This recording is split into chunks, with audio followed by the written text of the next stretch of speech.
Subhakar sir, नमस्ते sir. Vishnu Kumar.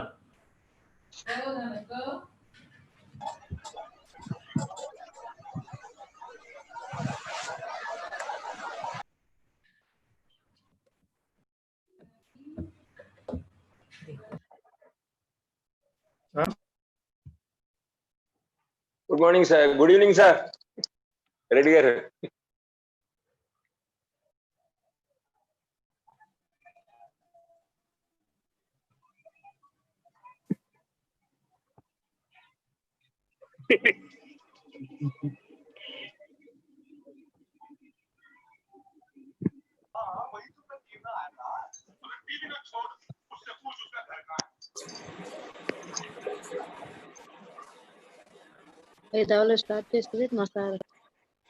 All the attendees are requested to mute their microphone.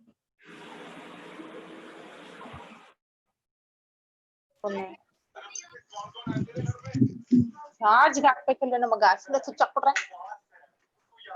All the attendees are requested to mute their microphone.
Sir, shall we start? Okay. Can I start?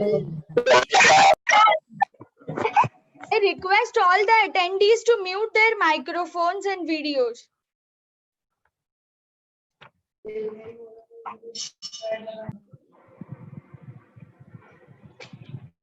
Honorable Dr. C.M. Rao, sir, advocate and student attendees. We, the team Legal Expatiate, take this privilege to welcome you all to our fourth webinar. With this unprecedented lockdown, everything has come to an abrupt halt, to which legal field is not an exception. With an aim of utilizing this unprecedented lockdown period by harnessing the power of technology, Legal Expatiate aims to bring some quality material at your doorsteps by organizing webinars, online research activities, virtual moot court competitions. And today, for our fourth webinar, we are honored to have with us Dr. C.M. Rao, sir, Registrar, Damodaram Sanjeevayya National Law University, Visakhapatnam, Andhra Pradesh, who would be lightening us on dying declaration, admissibility analysis. Sir requires no introduction, but for those new to the field, I would take the liberty to formally introduce Sir in brief. Having completed BCom, LLB, ML in Business Laws and PhD from Andhra University, Sir had joined academics 31 years ago. During his 31 years of teaching, Sir has participated in various international and national webinars and workshops. In addition to this, Sir has various international and national publications in his name. Not only this, but Sir has also rendered service as member of Board of Studies at Dr. Babasaheb Ambedkar Marathwada University, Aurangabad, and founder of Member of Academic Council, MNLU, at Aurangabad and Mumbai. Sir was also nominated as a member of Academic Council of Dr. Babasaheb Ambedkar Marathwada University by Governor of Maharashtra. Sir had joined Manikchand Pahadi Law College, Aurangabad as principal in 2010.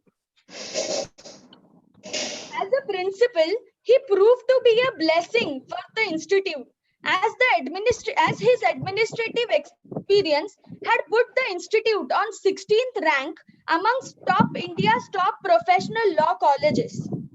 Furthermore, on 18/7/2019, he joined Damodaram Sanjeevayya National Law University, Visakhapatnam, Andhra Pradesh, and is currently rendering service as Registrar of the same university. Sir, we are honored to have you with us today. I adjure Dr. C.M. Rao, sir, to address the attendees. Please do the honor, sir. Thank you, Anaga. So on behalf of myself and Damodaram Sanjeevayya National Law University, I welcome all these particular participants, students, academics, and also advocates, judges for this particular webinar on dying declaration and its admissibility. So when it is the duty of the judge to find out the truth from the deposition that are made before him through various witnesses, just like removing the chaff from grain. The statement that was made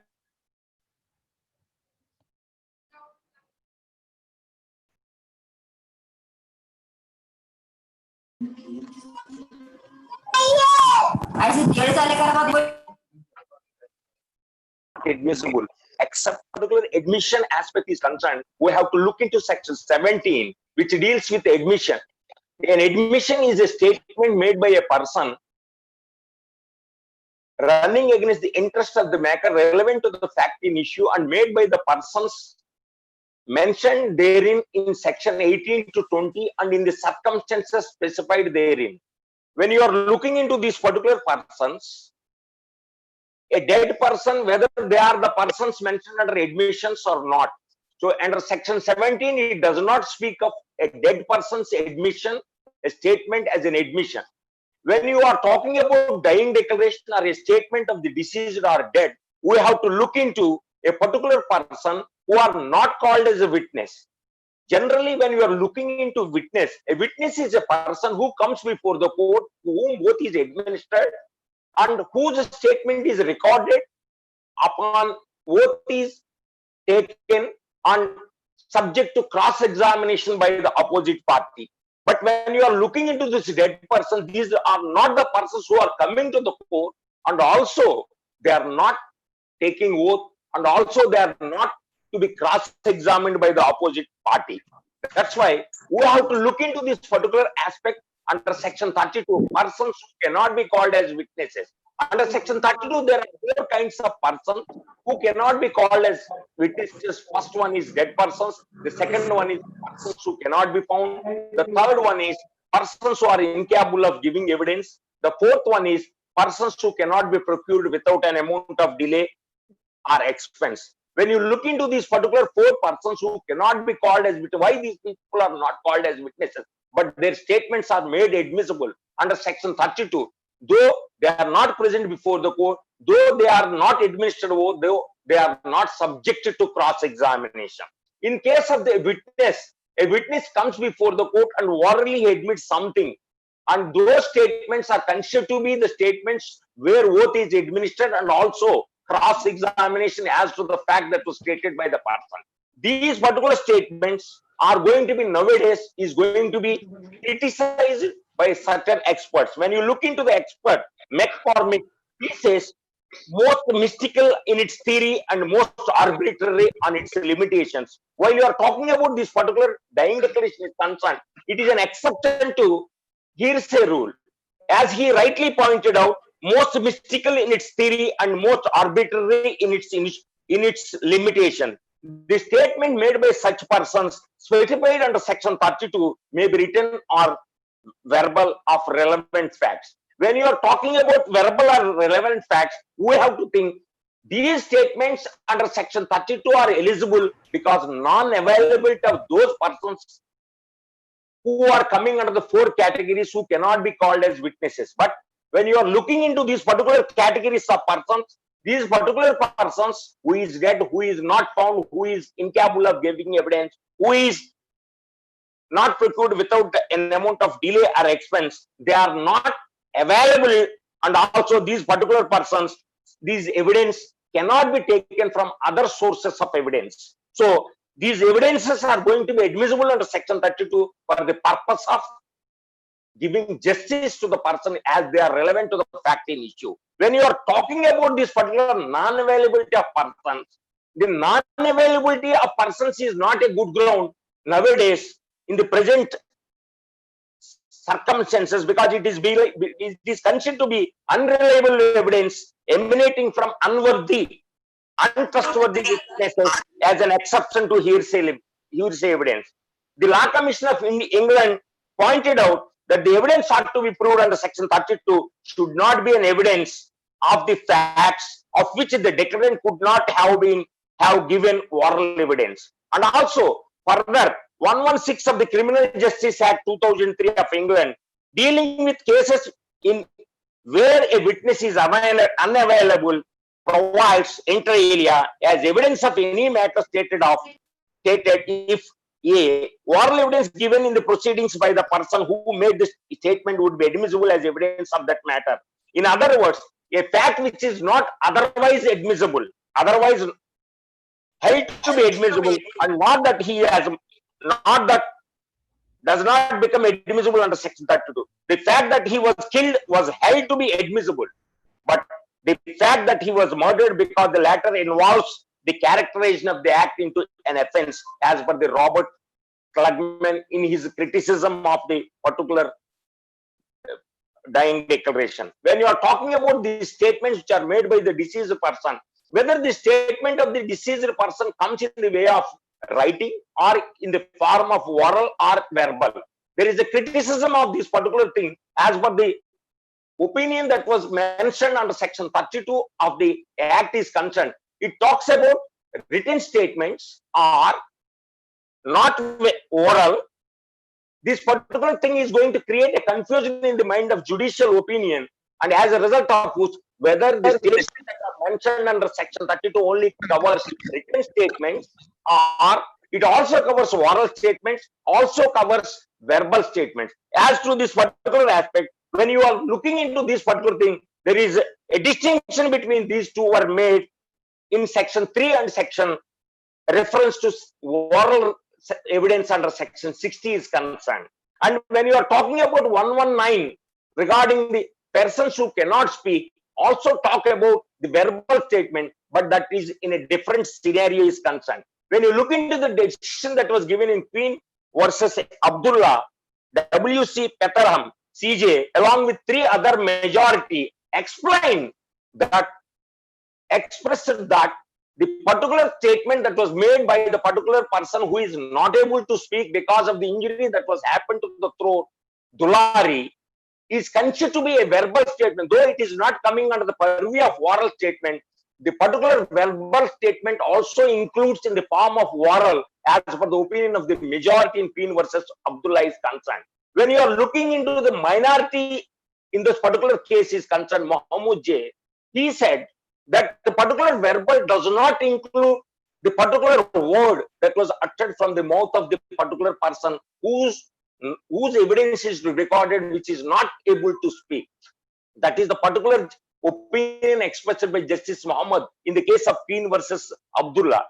After 50 years of the judgment that was given in the particular case of Queen versus Abdullah, in another case, Chandrasekhara at the rate of Alexander King in 1937, after 50 years, the particular case took the support of the Abdullah and made it clear that the witnesses who are going to be trespassed beyond the line and usurped jury's function and evidence of signs and signs of an ambiguous or uncertain character ought not to be admitted at all.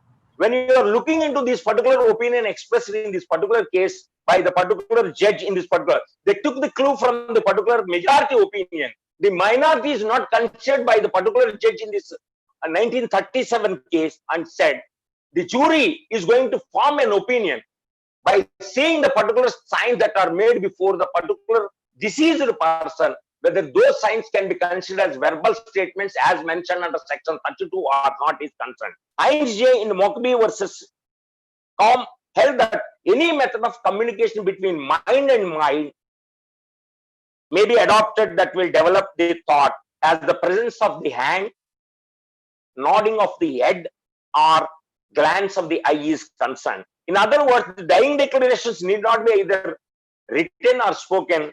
It may be by words of signs and gestures also, as per the judgment that was made in the Mockbee versus Com is concerned.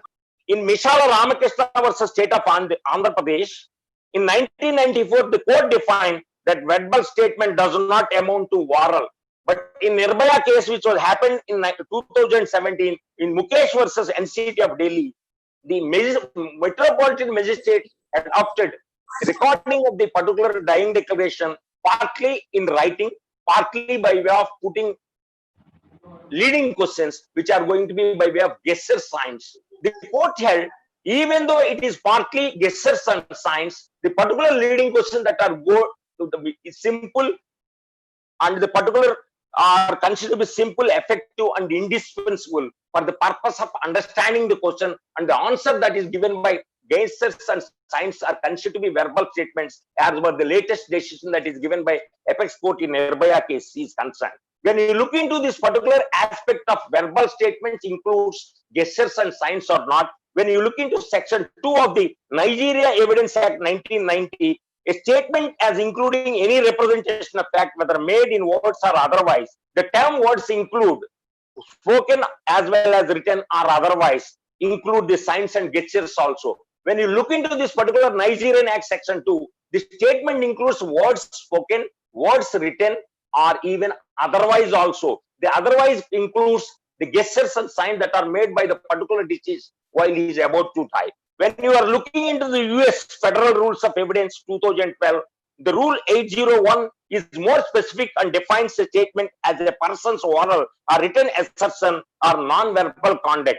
If the person intended it as an assertion, it can be considered as verbal gestures, verbal statements which are considered by the Rule 801 of the US Federal Rules of Evidence under 2012 aspect is concerned. Similar to the view taken by the US, this New Zealand Evidence Act 2006 also says, Section 4 clearly specifies that the particular statement that are made by the dead persons, whether they are oral or written or gestures or sign, and when the gestures are sign intended by the particular person who is making that as an assertion, then it can be considered as verbal statements for the purpose of evidence is concerned. In Emperor versus Motiram, a question arises, whatever the answers that are given by signs and gestures would be relevant under section 32 only if questions are leading questions and not otherwise. Generally, when you are talking about leading questions should not be allowed in civil, chief examination.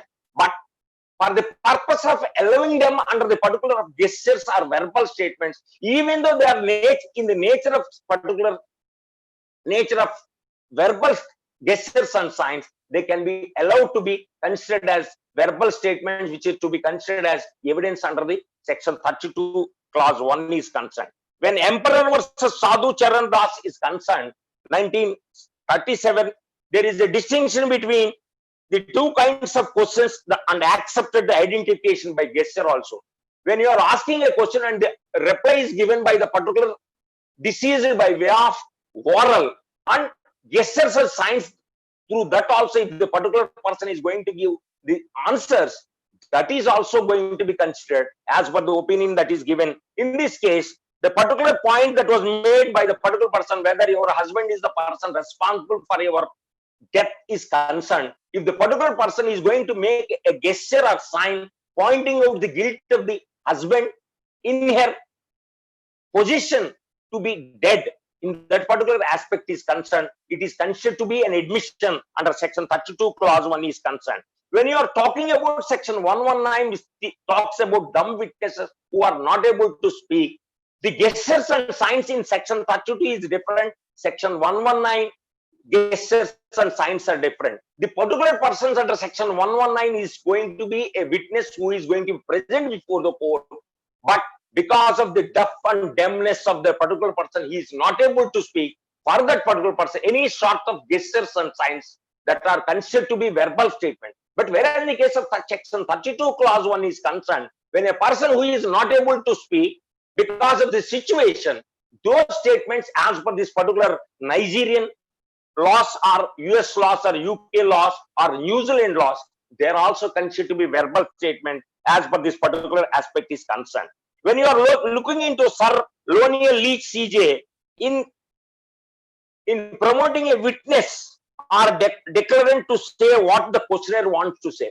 So I am going to ask a question to the particular victim of the incident. If I am going to ask a question, the intention of the questionnaire question to be asked by that person, what he wants, is going to put into the mouth of that particular person. It doesn't mean that is going to be a leading question, even though it is in the form of leading question, which is not to be asked in the case of prosecution witness. But in order to extract the truth, if the leading questions are asked, that is permissible, which is to be admissible under section 32 clause 1 is concerned. But said in Re Guruswami Tewar in 1940, it is not possible to lay down any hard and fast rule as to when a dying declaration should be accepted beyond saying that each case must be decided in the light of the other facts and the surrounding circumstances. This is the particular beginning of this particular aspect relating to dying declaration. When you look into the relevant facts, generally, whenever a party is going to make the beginning of the trial aspect is concerned, whether it's a prosecution or a defense or the plaintiff or defendant, first we have to ask the court will consider his evidence, putting a question to in what way it is relevant to be admissible.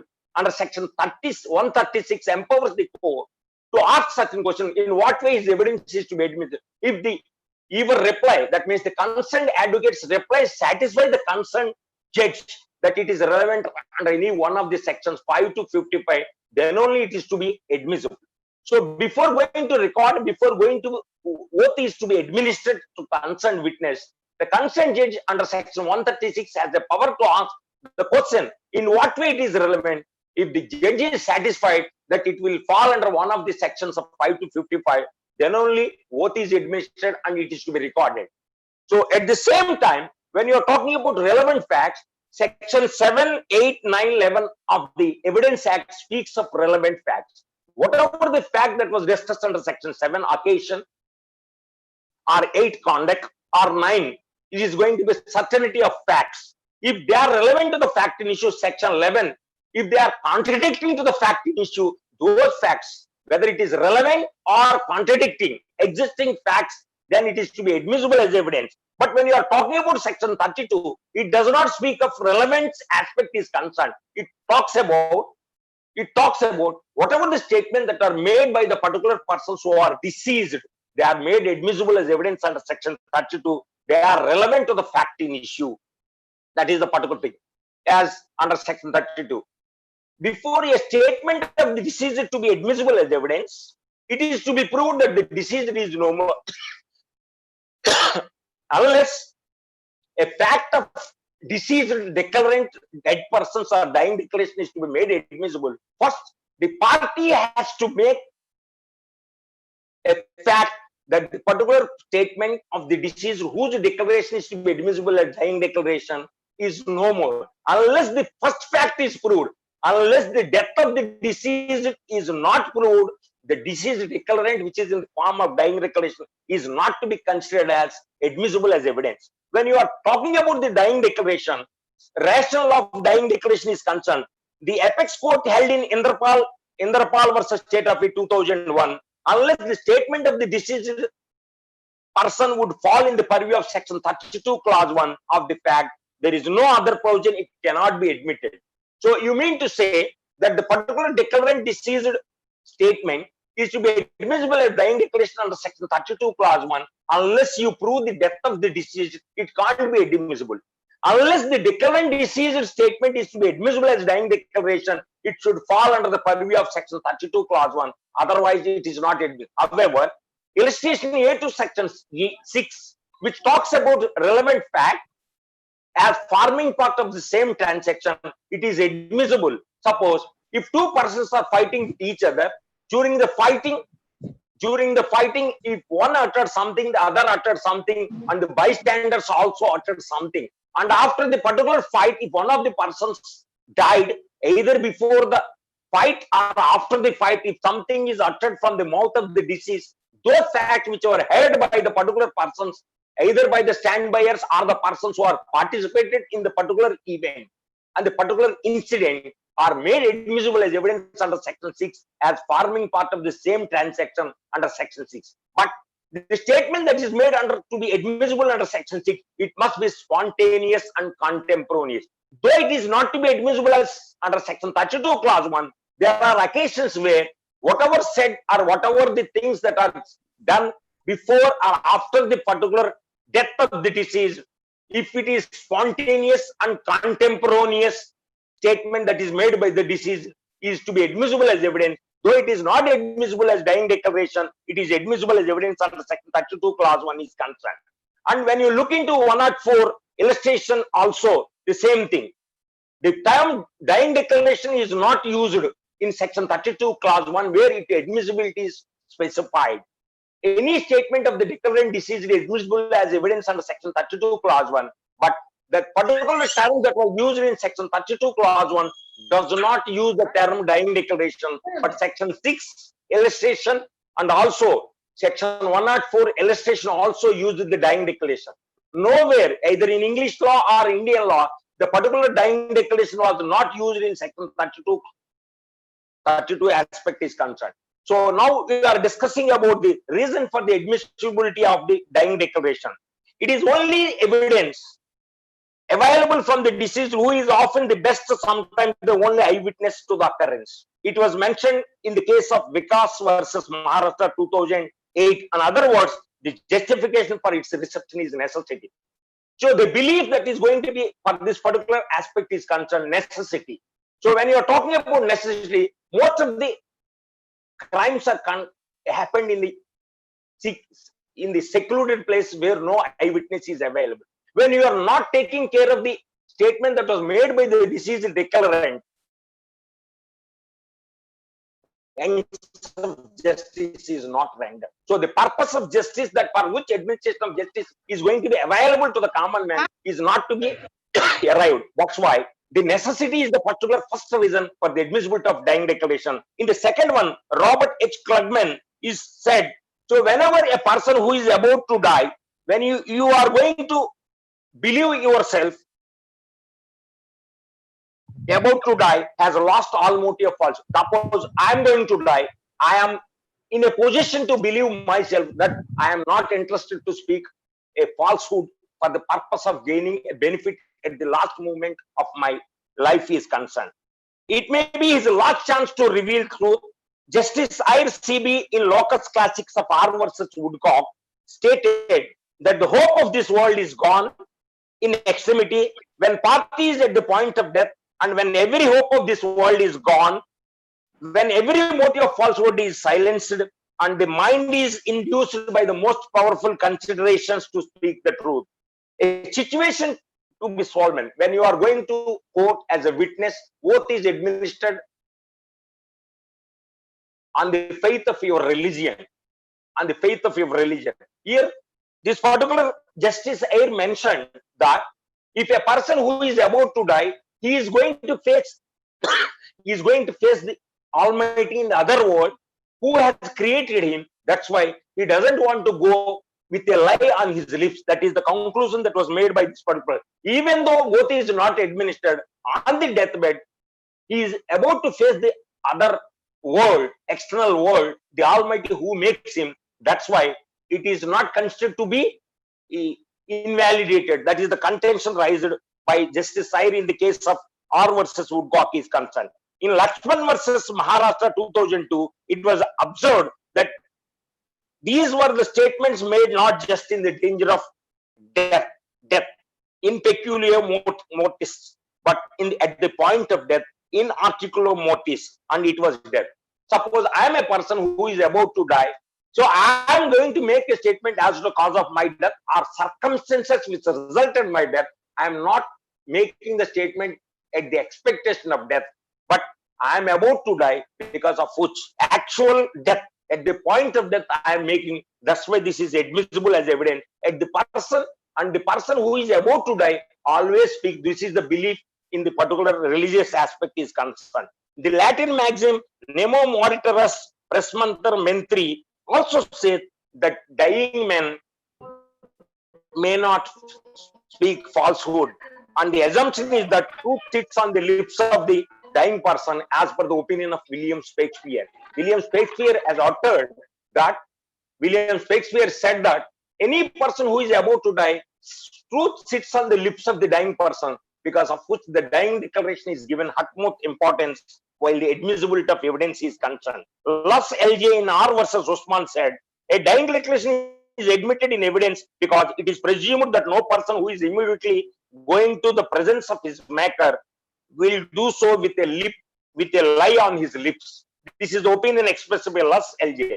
Any person who is about to die is about to meet his maker, and nobody is interested to meet his maker with a lie on his lips. That is the opinion expressed by Lus LJ in R versus Usman. US Supreme Court explained, dying declarations are equivalent to the evidence of living witnesses upon oath, and very motive of falsehood must be supposed to have been silenced and the mind to be impelled by the most powerful consideration to tell the truth. The next aspect relating to this particular dying declaration, criticism of this particular rationale. In Thurston versus Fridge 1914, the Kannada Supreme Court commented that it is a restrictive rule of evidence only for its age. Its responsibility resting solely on the habit of judicial recognition formed without reason and continued without justification. In the court, Kannada court said it is only age-old theory, common law theory, which is to be admissible as an exception to the hearsay rule, and at the same time it is judicially recognized, and there is no justification for this particular aspect to be admitted in this particular aspect.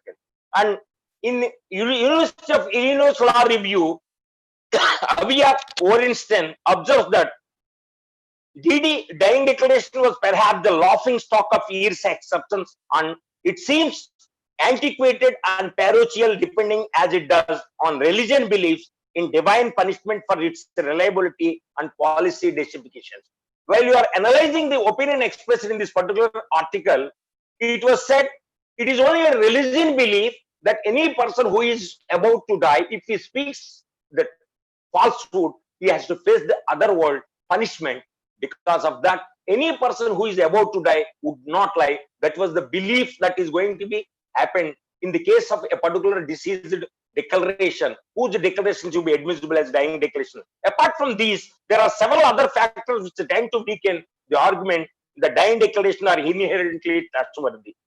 So, when a declarant is making a particular declaration as to the cause of his death, circumstances resulted his death, he is in pain and agony, and as a result of the wound that causes to him, he received whatever the wound that was received by him may have a defective memory.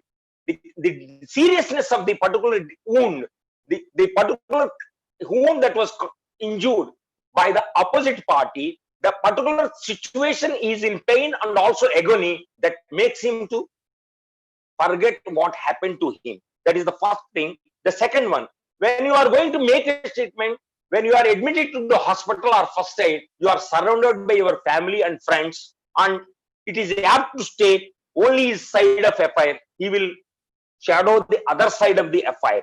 That is the second reason. And the third one is, it is going to distract and confusing to the witness to whom it is related. If I am going to say against the other person as to the cause of my death, he is distracted and also confused as to the statement that was made by the deceased.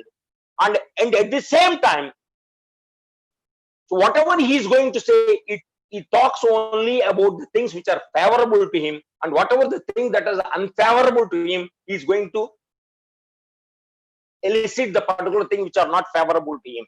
However, when you are talking about this particular thing, a person who against whom you are making a statement that he is the person responsible for your death or circumstances result death, it is not a corroborated. The statement that was made by the deceased may not be corroborated with other aspects. In other words, the deceased declaration may not be corroborated other evidence. Solely relying on this particular declarant evidence, the particular person is going to be in difficult position. That is another reason.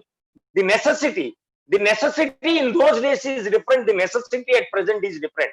When you are talking about homicides or the offences where secluded places only, the persons who are victims only, eyewitnesses to the particular offense, is different from those days to present days. The technology that was developed, it may be DNA fingerprinting, it may be ballistics or homicides. In whatever manner, even the technology also helps the particular person who might be the person who has caused the death. Whether the declaration that was made by the person may be a wrong one as per the aspect is concerned. In science of technology aspect, Stephen J. Cryberry criticized that the truthfulness of declaration will be tested not on the crucible of cross-examination, but of the real of God and afterlife. He he criticized it is not in the cross-examination box where oath is administered and is subject to cross-examination.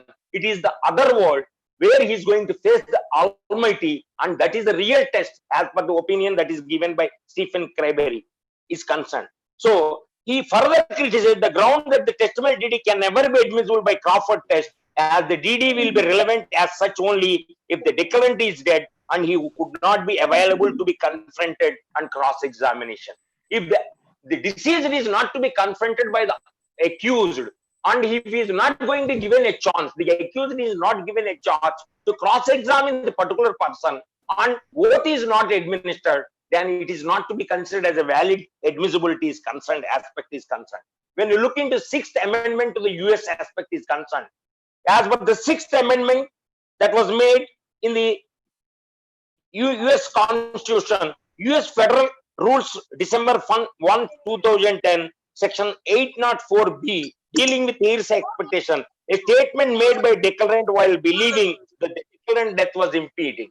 So while you are talking about this particular, unless the person whose declaration to be admissible as evidence as a dying declaration, it must be without hope of recovery. That is the most important. Impeding death only is to be considered. But it is quite different under Section 32 Clause 1. Even today I make a statement, after 2-3 months if I die, that is admissible as evidence under Section 32 Clause 1. But whereas in the case of that particular US and UK laws are concerned, unless the declarant makes a statement which is with an impending death, then only it is admissible. Otherwise, it is not to be considered as an exception to hearsay rule.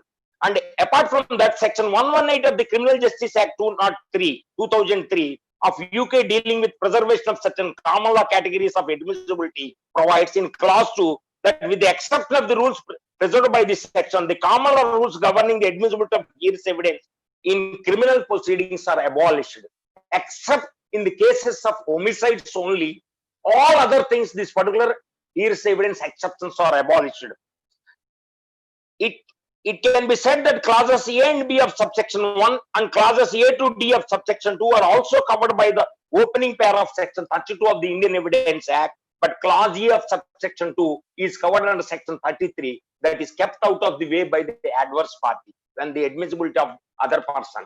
This is the background regarding the admissibility of evidence is concerned. When you are looking into these particular aspects of dying declaration, if we have a brief idea of this particular thing is concerned, Section 32 Clause 1 allows the admissibility of dying declaration, but the word dying declaration was not termed in Section 32 Clause 1. It is only Section 6 illustration and also Section 104 illustration which speaks of dying declaration. And there is a difference between 32 Clause 1 of England's evidence and Indian evidence, where and US evidence aspect is concerned. It is a statement of the deceased declarant is to be made admissible provided if it is made by that person with impending death. Whereas in the case of Indian law is concerned, without any impending death aspect also, if a declarant deceased makes a statement, that is admissible as evidence under section 32(1). And illustration 8 also we have discussed. When you are looking into the dying declaration and rape aspect is concerned, if a woman was ravished, and her statement to their relatives and makes a complaint to the particular persons, the complaint can be considered as evidence as a conduct under section 8. Though the particular person's statement is not considered as a complaint under section 8, but the statement of that particular raped woman who is died later can be considered as dying declaration under section 32 clause 1. Though it is not admissible as conduct under section 8, it is to be admissible as evidence under section 32 clause 1 as a dying declaration. Suppose another example, if you take, if a woman was ravished and not bearing the shame that was happened to herself and family, if she committed suicide, whether the suicide that was committed, and during that suicide, if she makes a note because of the shame of the particular guilt that was committed by the accused, if I am going to die, this is the statement that was made by the deceased in the suicide note. Whether that suicide note comes under the purview of the deceased declarant, which is to be admissible as evidence under section 32 clause 1.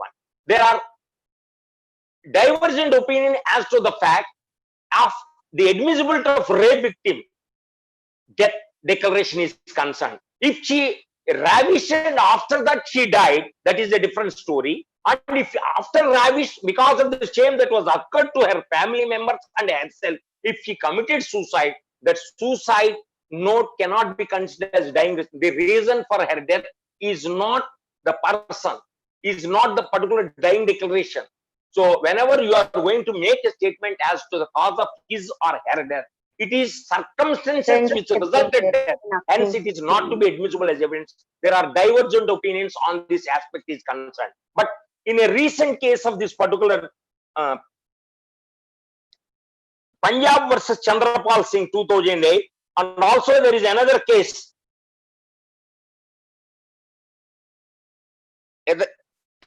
another case also, the same principle was discussed as per this particular. In case of death by suicide of a rape victim, two questions arise. One is the DD within the meaning of section 32 clause 1?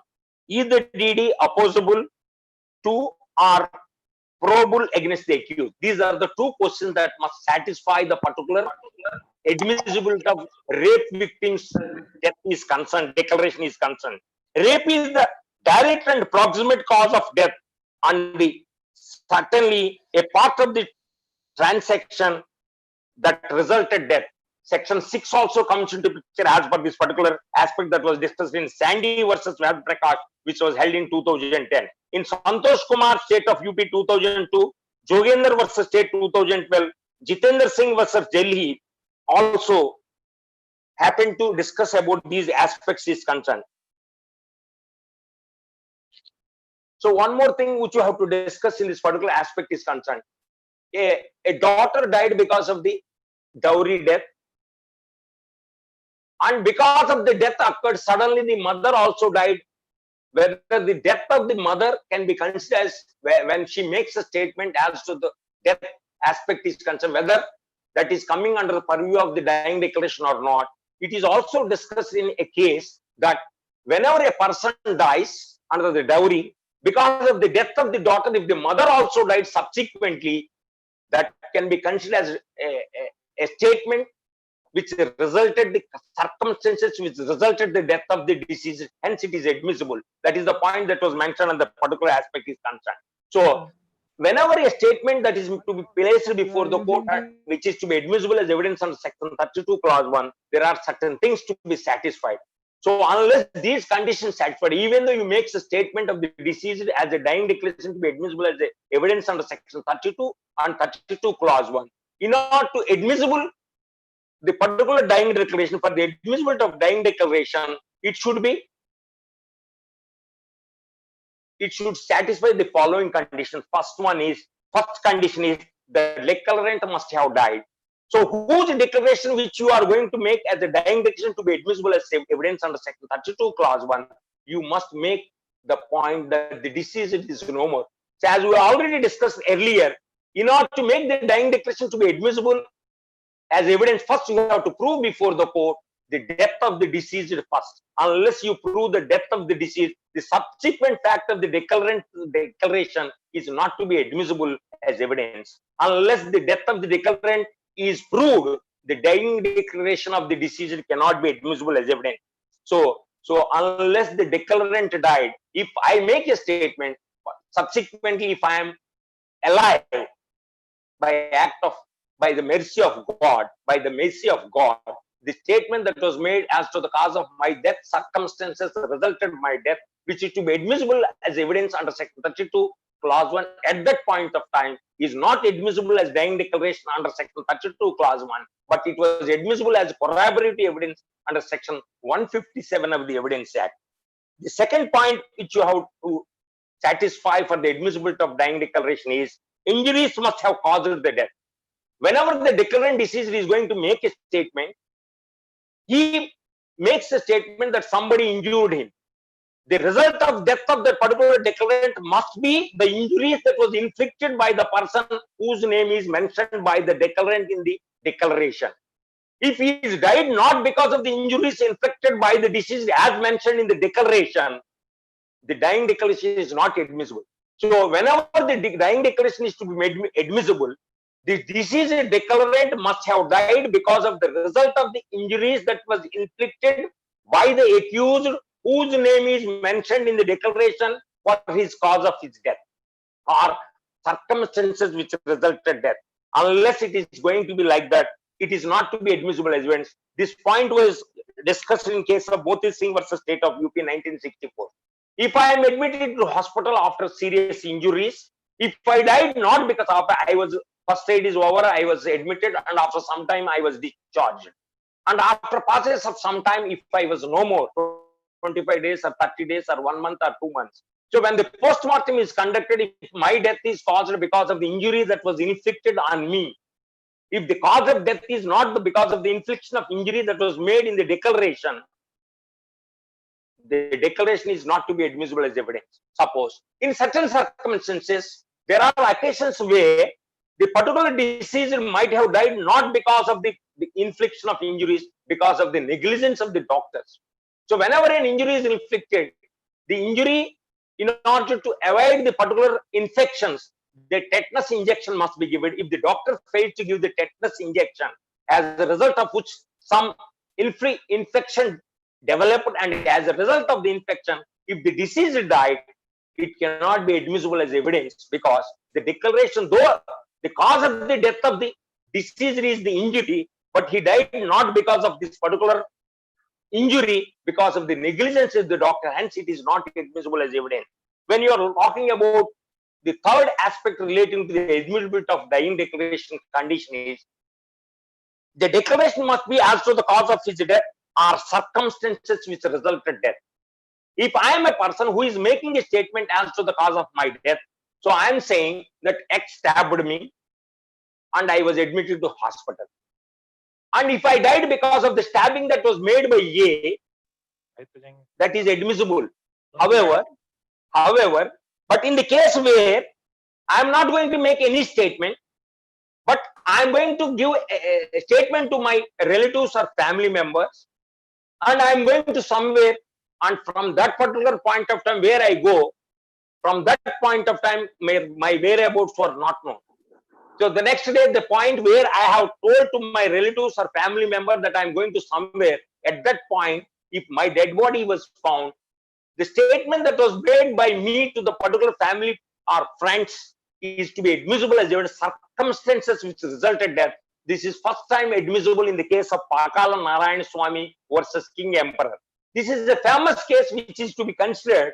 This is a case where the servant maid of the Diwan of Pitapuram Jamindar went to Berhampur by saying to his wife that I received a letter from Berhampur.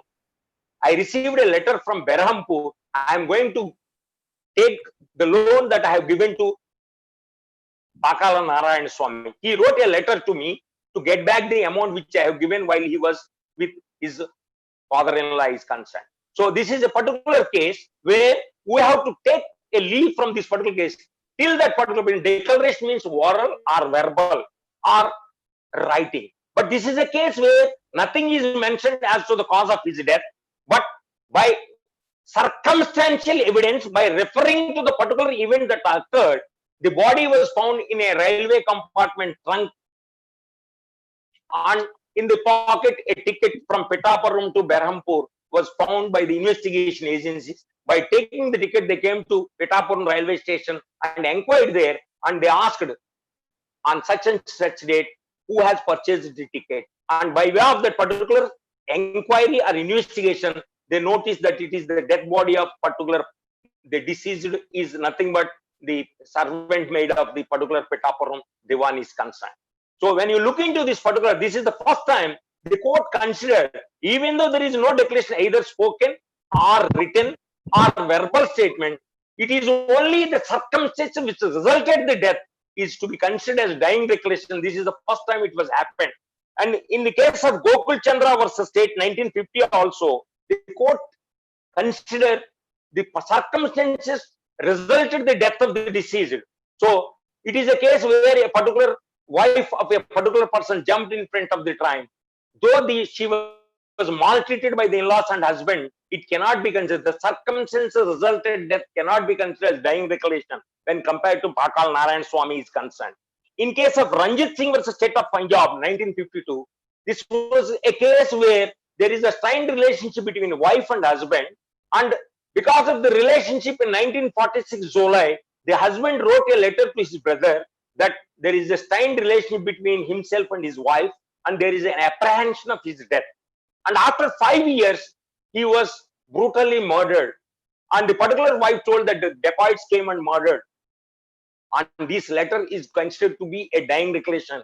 The past letters that was written by the deceased to the particular, even it is old of 5 years old, it can be considered as dying declaration which resulted the death of the deceased. This is another case aspect is concerned relating to the declarant must make a statement as to the cause of his death or circumstances which result.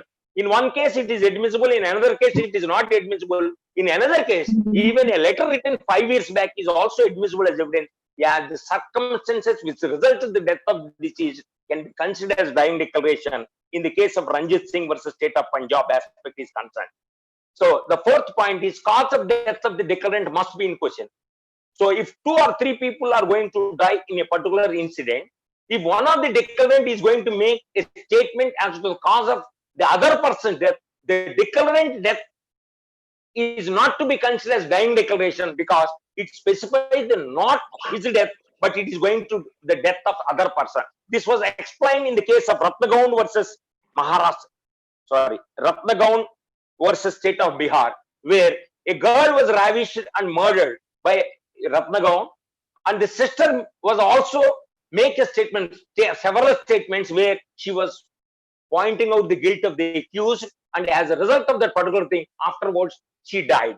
The first one is Baisakhi, the second one is Agni. Agni makes a statement as to the cause of her sister's death, and the statement is made by the sister Agni, and Agni's statement is as to the cause of the sister's death, but not to the cause of the her death. Hence, her statement is not to be considered as dying declaration in the case of Ratnagaon versus State of Bihar is concerned. In Tejram Patil versus Maharashtra, so this is a case where the mother died, as earlier discussed in case of rape aspect is concerned. The mother died. The mother died because of the dowry death of the daughter, and as a result of the death, she died. If she makes a statement as to the cause of her death, it is admissible, but she is talking about something, the dowry is insisted by the in-laws of the daughter is not to be admissible as a dying declaration. She is talking about others' death, but not her death. It is not to be admissible as evidence. When you are talking about the fifth point is concerned, the declarant declaration must be complete in all its contents aspect is concerned. When we are talking about this particular declarant must be complete, the first case that comes into Abdul Sattar versus State of Mysore 1956, in which it was happened, a particular person who is going to sue a particular person for which he has taken an assassination amount. For assassinating that person, he has taken money. Supari aspect is concerned. So in this particular example, the particular deceased whom he shot is about to die, and he makes a statement. Before completion of the statement, he was no more. So in this particular aspect is concerned, when he is not completing the statement as to the cause of his death, if the declaration is not complete in its contents, it is not to be admissible as evidence. In another case is concerned, Muniappan versus State of Madras. The Muniappan is an accused who is going to point it out by the deceased. Muniappan, son of so-and-so at this particular point of time, he shoot at me and he collapsed. Even though the statement is not completed, but the declarant has completely pointed out the guilt of the accused, hence it is admissible. Even though the total statement is not completed, before he is completing the statement, he is able to point out the total guilt of the accused. Muniappan, son of so-and-so at so-and-so time, at so-and-so place, shot at me. This is the particular wording of that particular person uttered from the mouth of the deceased. Whether the declaration is complete or not is the question arising in this case. It was also discussed in this case, though the declaration is not complete, but it completely point out the guilt of the total guilt of the accused, hence it is admissible as dying declaration. In Murugesan versus State 2013, it was held in the court, held by the court that the declaration is not complete. As and when the declaration is not complete, proving the guilt of the accused, in total, it is not to be admissible as evidence as per the fifth condition is concerned for the admissibility of dying declaration is concerned. So when you are making a statement, you means the declarant, this is the declarant is making a statement, he must be in a fit condition. The fitness aspect is concerned, whenever a declaration is to be recorded by any person, whether the fit certificate of the particular person is obtained or not. If the fit condition is not to be obtained by the particular person when you are going to make the particular presentation or the admissibility of dying declaration, it can be attacked by the opponent party because of the fitness aspect is concerned.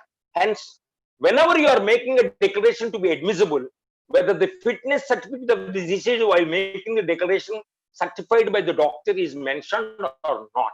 If it is not certified by a doctor as to the fit condition of the declarant at the time of declaration, it loses its credibility. That is another point, and it was happened in Jose versus State of Kerala 2013. In Salim Gulab Patan versus Maharashtra 2012 also. This is the case where 92% burns were occurred by the accused because of the pouring of kerosene and lighting the particular disease. So 92% burns, everything was burned, whether she is in a fit condition, the doctor who is going to make the declaration to be recorded, if he has not taken the precaution of fit condition of that particular person, it loses the admissibility aspect is concerned. The opponent cross-examination, they may attack this particular thing because fit condition certificate is not there. Hence, whenever you are making the admissibility of dying declaration, the certificate of fit condition of the deceased whose declaration is to be admissible must be placed before the court for its consideration. In State of Orissa was Parsuram's Naik. This is another case.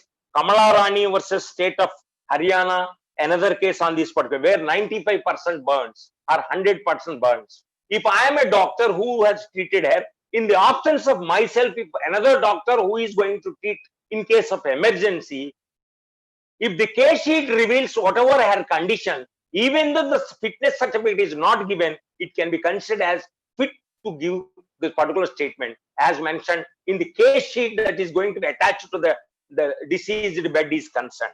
This is another aspect to be considered for the purpose of fitness is concerned. Now, when you are talking about another thing is concerned, there is a presumption that only it was applicable in criminal proceedings only. Whatever may be the proceedings, if the death of the deceased in question, suppose I am a person who killed, or if A is a person who killed his father, and as a result of section 25 of the Act is concerned, Hindu Succession Act 1925 and 1956 section 25, anybody who is going to be responsible for the murder of the relative from whom he is going to succeed is disqualified. the other persons who are the successors or legal heirs of that particular deceased may put this particular declaration as admissible as evidence to restrain the deceased property to the particular accused who is pointed out by the deceased as the person responsible for his death.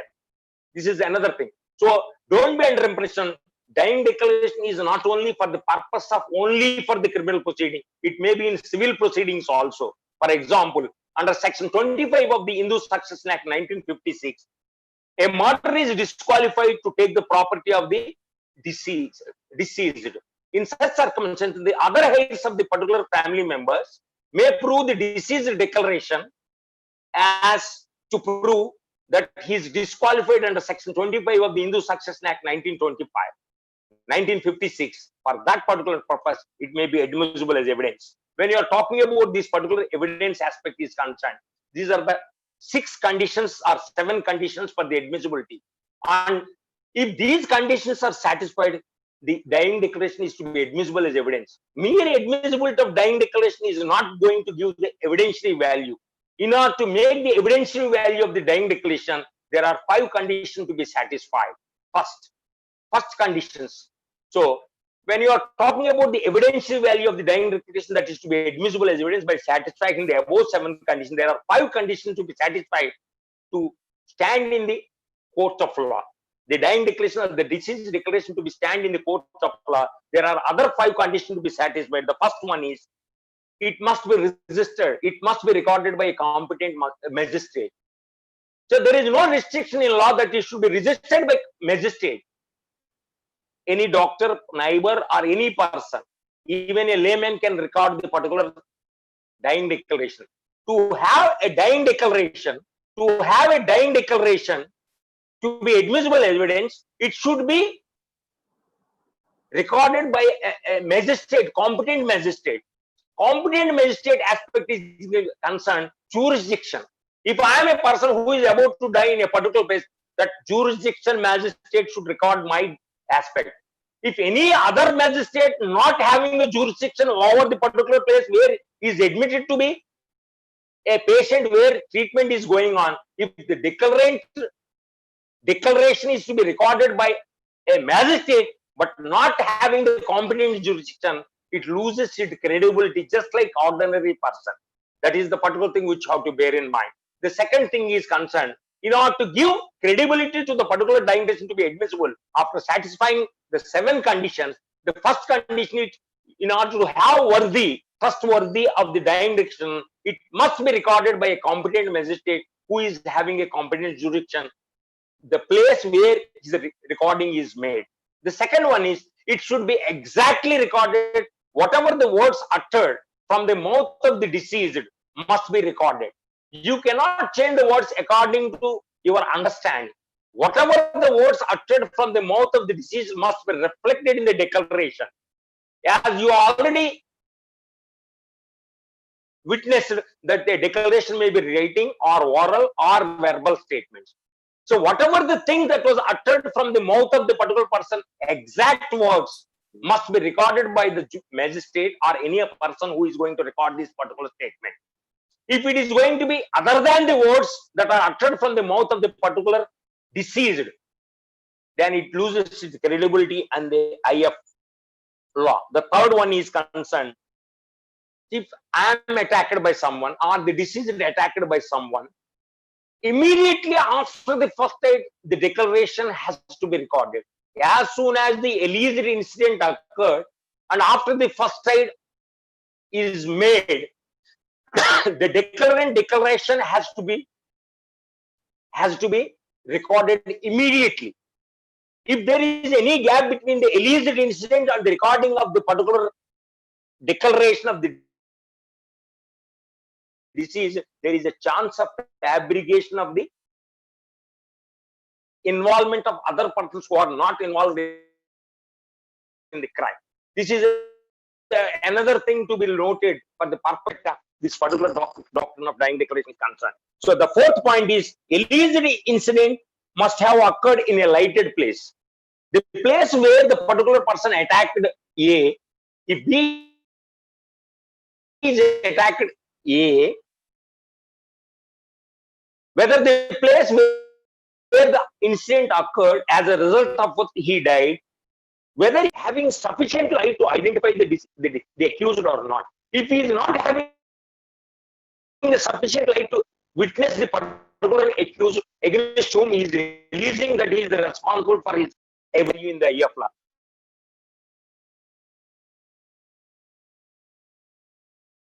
If I am going to make today a declaration, but it was occurred, then it is losing its credibility, and every chance of abrogating a falsehood is possible. Hence, it should be not admissible as evidence. The third point, fourth point, lighted place. The place where the incident occurred, in the cross-examination, the opponent may attack you where the incident occurred, and you are going to say beneath the light, beneath a street light, and he is going to place before the court that at that point of time, the electricity department certificate, at that point of time, the incident occurred, there is no light. And you may say, full moonlight, the date on which you are going to make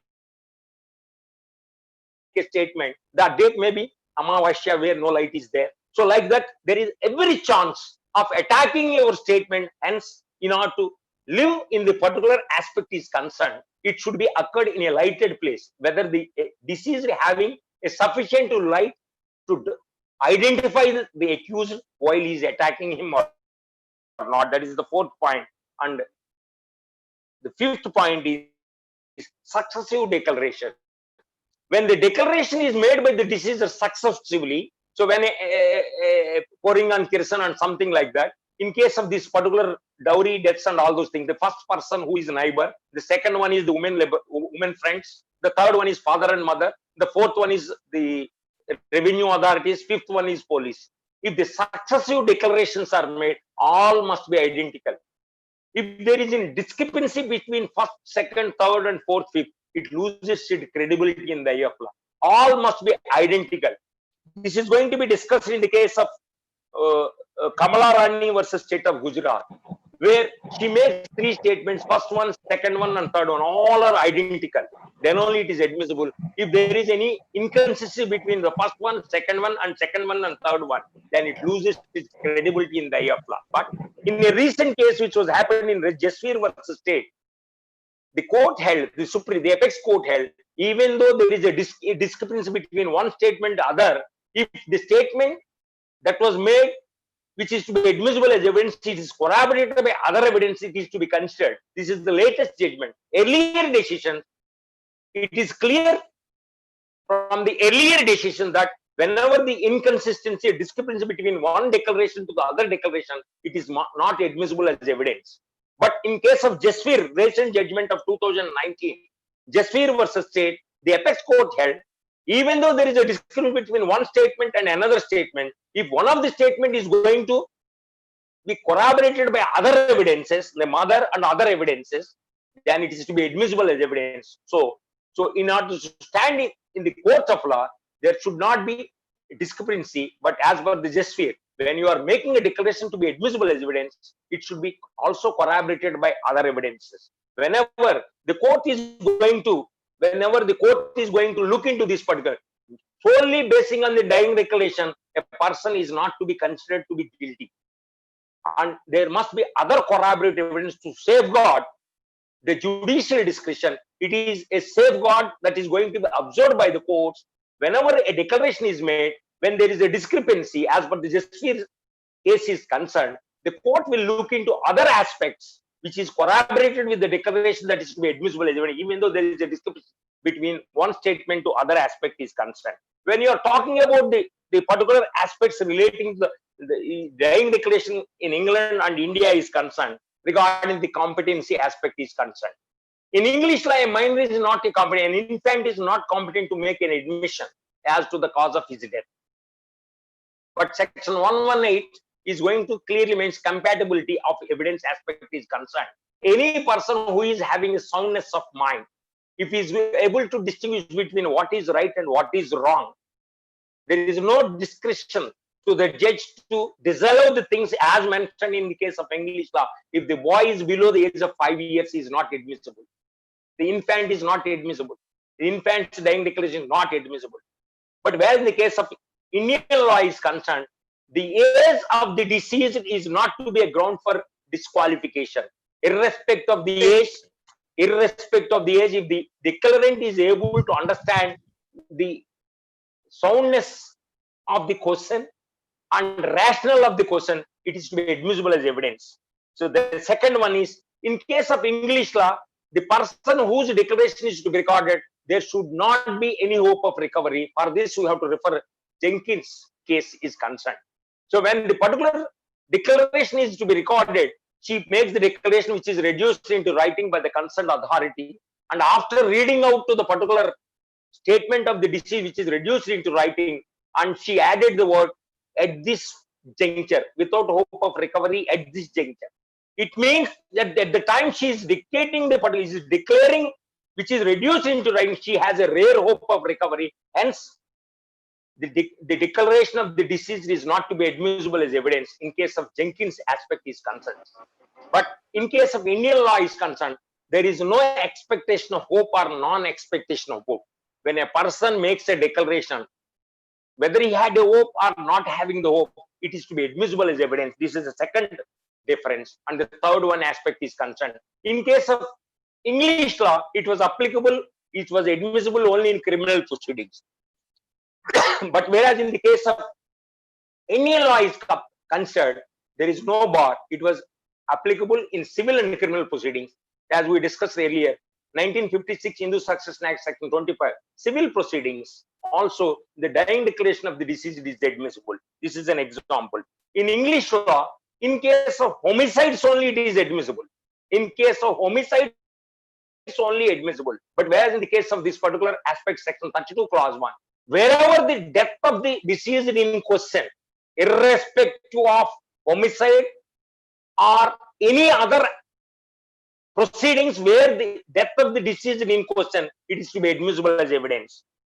So this is another example of this particular thing. When you are looking into Section 24 of the English law and Indian law is concerned, Section 24 speaks of only homicides, only the dying declaration is admissible without hope of recovery and impending death. The declarant must be with impending death only, he has to make a declaration which is to be admissible, and in case of homicides only.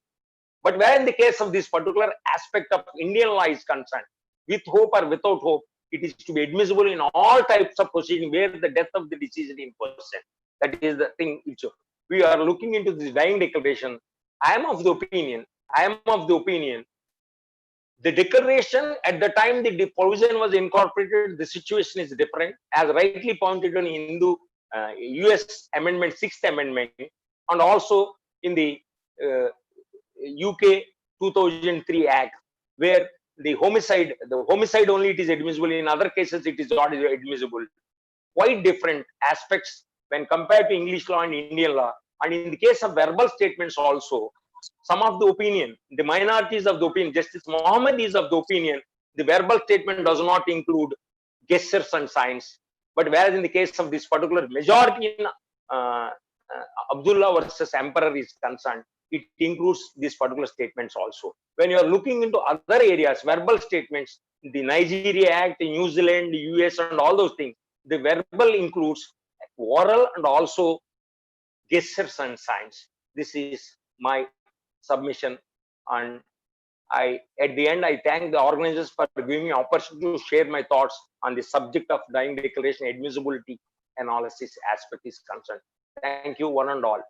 Anything to ask questions, please go ahead. Yes, sir. There are some questions from our attendees. If you permit, may I ask those questions? Wait, go ahead.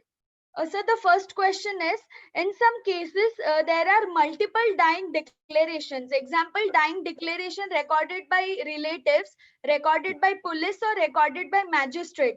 Then what rule is applied for the same? So dying declarations, as you have discussed, I have discussed the first 5 points, the evidentiary value. Successive declarations aspect is concerned.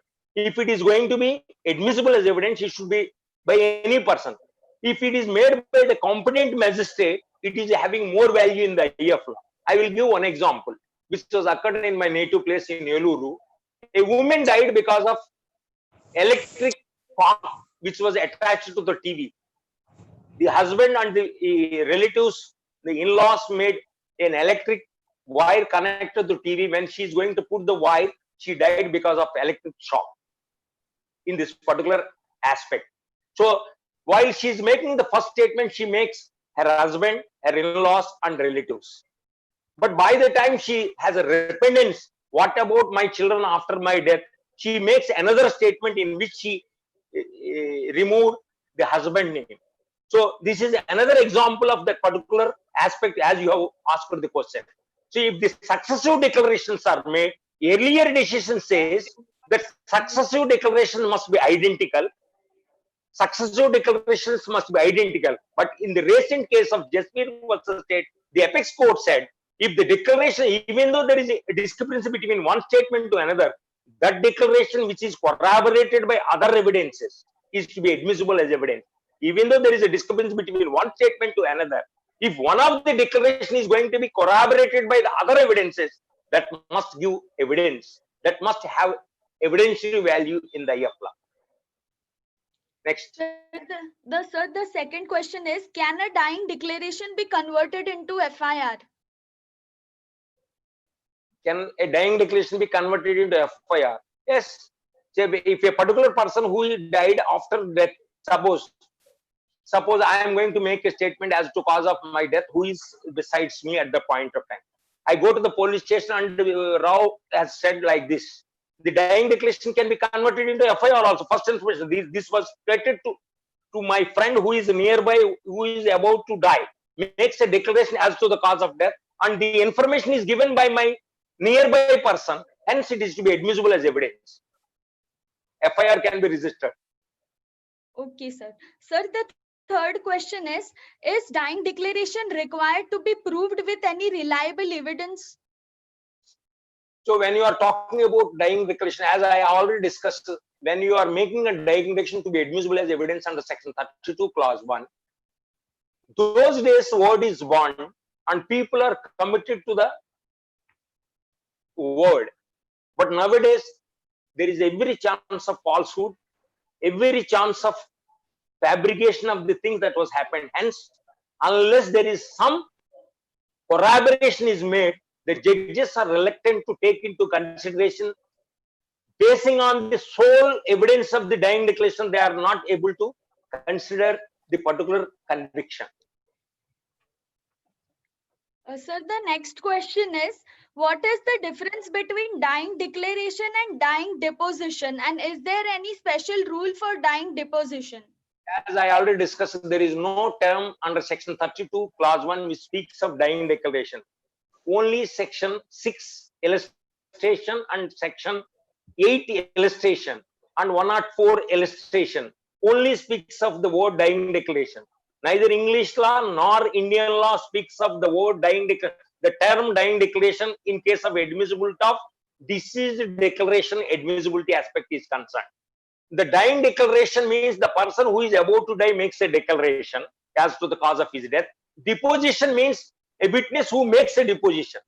So when you are talking about deposition, a deposition is a person who is about to stand before the court in the witness box. Oath is administered, and after oath is administered, he is going to depose and record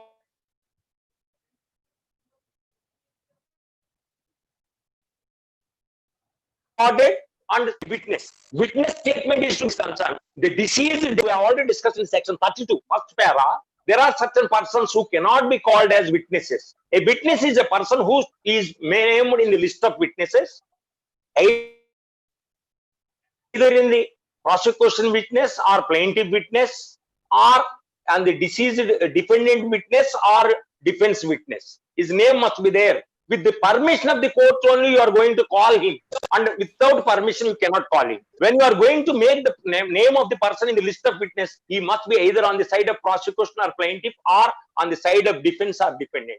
Then only is the deposition.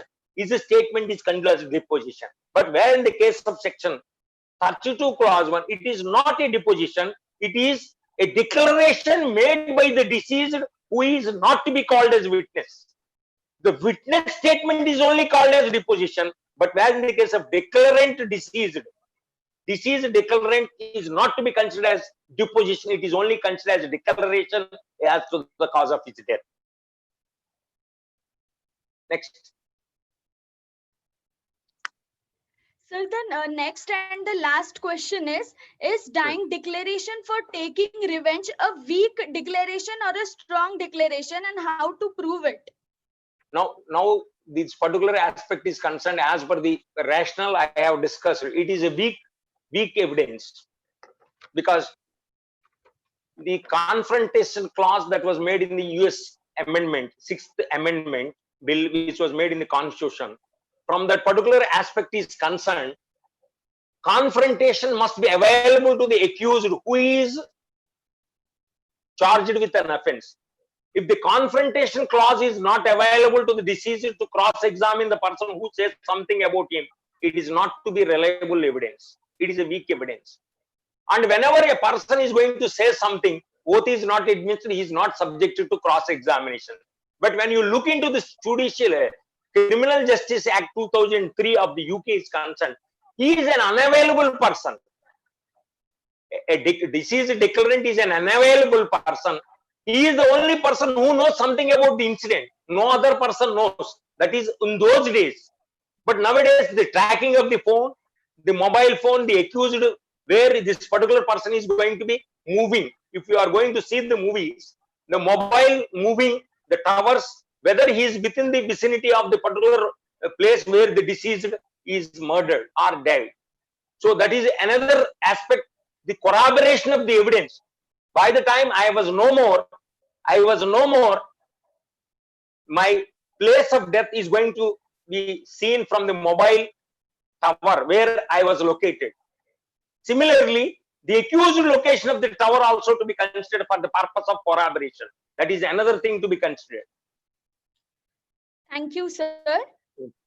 This is the end of question answer session. We are indeed privileged to have Dr. C.M. Rao sir with us today. Your blessing, sir, in form of today's address is something the attendees will certainly treasure for years to come. Thank you so much, sir. I also take this opportunity. Thank you very much for all. Wish happy Guru Purnima and thank you so much, sir. I also thank all the attendees for evincing interest in today's session. We would be meeting in our next session, which is scheduled on Thursday, for which Dr. Surya Prakash Rao, sir, Vice Chancellor, Damodaram Sanjeevalaya National Law University, Visakhapatnam, Andhra Pradesh, has consented to address the gathering. Till then, stay home, stay healthy and safe. Thank you so much. Let me address one minute. So I am requesting all of you to be present on Thursday, because it is an aspect nobody covers till now: composite culture and the Constitution. Constitution and the composite culture is never known to anybody. So I request all of you to be present and witness this particular aspect on Thursday also. Thank you, one and all. Thank you so much, sir.